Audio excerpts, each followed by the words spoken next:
Thank you. So, I wanted to pick up a little bit where Havard ended and talk about how important it is to share information. And one of the reasons I wanted our garden to start using the IRIS database was that I wanted us to be able. I don't want to be on camera. Oh, yeah. It looks good. Okay, I wanted our garden to be able to share our information with other databases, and that has been very important to me. Something we work with here, and our employer, which is the government of the region West Sweden, is to work with the Sustainable Development Goals, and especially number 14 and 15 that both have to do with biodiversity. And of course, I'm sure you all know what biodiversity is. It's the variation among all living organisms from all different ecosystems, and it's in diversity within species, between species, and in ecosystems. And I'm sure you have also heard of this, that the loss of biodiversity is a really serious matter. We say we are entering, or we are already in the 6th mass extinction. And this figure here, it's from a paper in Nature from 2009, where a group of scientists came together to try and see if they could identify and quantify planetary boundaries, where there are areas of environmental factors where human activities can cross a border, and after we've crossed that border, we do not know if we can at all control the consequences. Now, these planetary boundaries are very difficult to identify and to quantify, and people have been working on this ever since. But very early on, it could be seen that the world has already experienced the crossing of 3 of these boundaries. And it has to do with the nitrogen cycle. That's all the fertilization that we use. And it's the climate change. And it's also biodiversity loss. So biodiversity loss is a real and a very serious problem. And one of the reasons why it's a really bad problem is that we don't really know what exactly to do to stop it. And we really need to understand biodiversity much better than we do, and we need to monitor it. It's important to go on collecting trips, I always say that, because now is the time perhaps that we can actually collect biodiversity. It's also important to do more research and field work. And the reason why I'm talking about this now is that biological collections, they can be of many kinds. They can be specimens in alcohol, they can be dried specimens, frozen, or living specimens like we have in a botanical garden. They are actually the most important source of knowledge about biodiversity in space and in time. And worldwide, there are about 3 billion specimens. And most of these are either in Europe or in the US. And you can use these collections in so many different ways, of course, to identify different species. They are important that you can keep vouchers for other research that's being done, so it can be repeatable. You can do various experiments, especially on living collections. You can do breeding experiments or study selected pressures. You could work with integrated conservation products. I don't know if Mats has been talking about that. Very briefly, on the tour yesterday. Yeah. And of course, the collections are huge gene banks, so it's maybe the most important source of DNA. And you can do many other things. And it is really important, I think, to have a global perspective. It's because species don't know national borders. And in most of the conventions, it's said that every country must look after its own flora and fauna. But this is not a reasonable thing to say, because the biodiversity is very unevenly distributed. And so we actually have to all work together in solidarity to try and increase the knowledge and preserve biodiversity.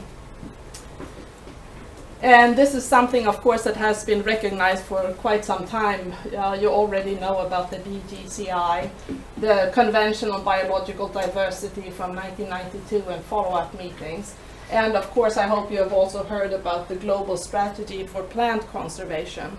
If you haven't, you should look it up, and it's a very important document just now about to be revised. And unfortunately, all follow-ups on how things are going with biodiversity goals, it's going really, really bad. So it's definitely time to do something. So what then is a research infrastructure? This is something, a concept that you started talking about in the late 1990s, when it was recognized that the tools for research these days are often so costly and so sophisticated that you really need to work together within a country or between countries. So that is called a research infrastructure. And what you see here is something called the European Strategy Forum for Research Infrastructure. It's called ESFRI. I don't know if you have come into contact with this. Anyone? All right, so this is the major European forum for identifying the needs in Europe for joint research infrastructures. And they publish something called a roadmap that is updated every 2 or 3 years. And of course, biological collections are a research infrastructure that has been recognized for a long time, but it has never ever made it onto any lists. And that is usually a tradition that our kind of collections are financed in a different way. And so many museums and gardens in Europe have been working jointly for many, many years to actually get the collections put onto the ESFRI roadmap. And that was finally successful last year. So there is a now recognized infrastructure called DISCO, Distributed System of Scientific Collections, which involves 150 national facilities from 21 countries. And hopefully this will be the start to make it easier to get European money for doing digitizing projects or collaboration or training. And something that has been working to achieve this is also the Consortium of European Taxonomic Facilities. Our garden is part of West Sweden node of this collaboration, and it is important to have contact with others working in the same area. It's not so common always for botanical gardens and zoological museums to work together, but I think there are many benefits in doing that. Another important infrastructure that we communicate or participate in is the Global Biodiversity Information Facility. This was established in 2001, and it's a mega science project with the aim to facilitate free and open access to biodiversity data. And this has been going on for some time and has now amassed quite a lot of information. And you can see here, it's more than 1 billion records from all over the world. And one of the reasons why I wanted us to use IRIS is because we can export our information into the GBIF. So the information from our garden can be used by anyone from all over the world, which I think is a very nice thing. I'm sorry, there's a whole bunch of these. I wanted you to know that there are lots of European and global projects going on. that this kind of information that you will find in the IRIS database is really, really very relevant. There's something called LifeWatch. Is there any country here who has a LifeWatch that you know of that is involved in that? No? Well, anyway, I just wanted to tell you about the Swedish node, the Swedish LifeWatch. And one of the reasons why I'm talking about this is that they helped finance this, this workshop. And so what they do is they gather information from all different kinds of sources, and actually not just biodiversity information, but also information on temperature or water measurements. And they put this into a portal where you can use various kinds of tools to input your data. And then also there are various ways you can get help to analyze your data in research. And in Sweden, this has been going on for some time and been quite successful. And just recently, the Swedish GBIF node and the Swedish LifeWatch node has now joined together to be a Swedish biodiversity data infrastructure. And we have about 81 million records, and there will also be tools of various kinds. So I think that's quite nice. And our data will be part of that from our garden. Oops. Also, I mean, there's an entirely new research field arising called big data, where you use all the information from these databases to learn entirely new things. And there are lots of ways how you can process this data that can be quite complicated, using lots of software, for instance, to make probabilities of the input data, is it correct or not? So there are all sorts of things you can do. And so this is a way to follow changes in time and space. And I'm sorry I don't have a plant example, but this is the tiger mosquito. It's a mosquito that is, it has these striped legs, that's why it's called a tiger mosquito. It's originally from various parts of tropical and subtropical Asia. It's a vector for several pathogens, the yellow fever, dengue fever, and the Zika fever. And in the 1960s, it started spreading to other parts of the world.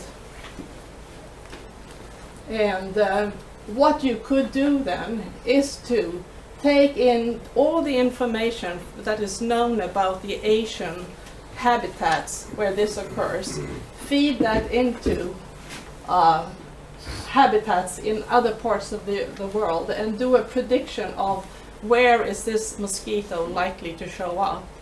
And this was the original map where they looked at the risks. And I know now, for instance, that in the US, this is about where the introduction has been. So using all this information from many different sources can help you predict how to preserve biodiversity and how to avoid health problems and all sorts of things. And then I wanted to say something that is a personal point of view of mine, to publish or not to publish data. I've always been in favor of publishing data, but some of the arguments that I hear from people who do not want to publish their information is that they are afraid that it's not complete, for instance. It needs to be, you need to add something and you haven't had time to do that. Or else you think maybe the species is misidentified, or maybe the locality is not quite the correct one. And something else that has become more and more common is you're really worried that maybe your material doesn't really satisfy the Nagoya Protocol for documentation, because we all have lots of plants growing in our garden where we're not sure.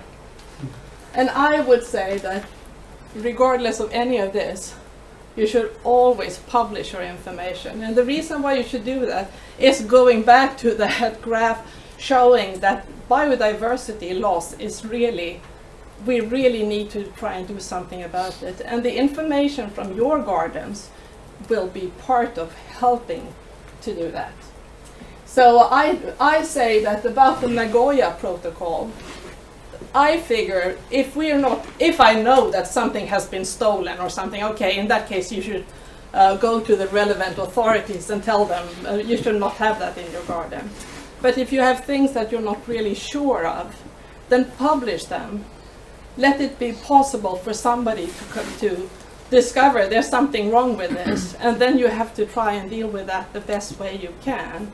But there's no point in trying to hiding things. So I think we should just take everything out into the open.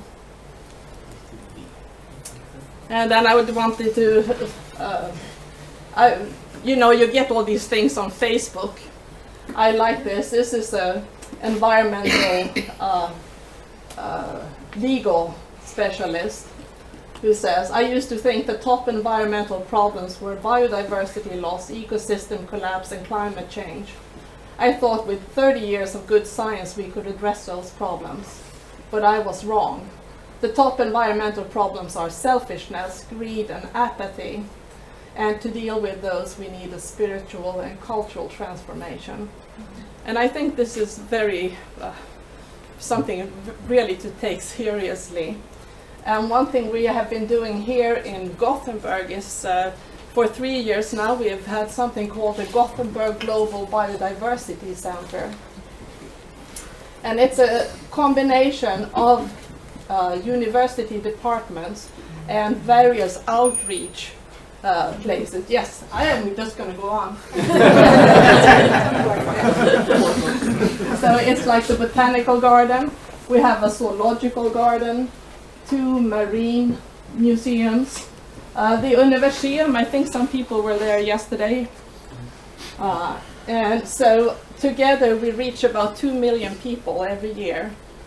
So the idea behind this is to put research together with outreach. And what we want to achieve is to get people to take action to reduce biodiversity loss. And the idea is not doing it by making people cry and, oh, we're all going to die. So we want to empower people, to give them tools, how we can all help to change this problem. I think that was it. Thank you.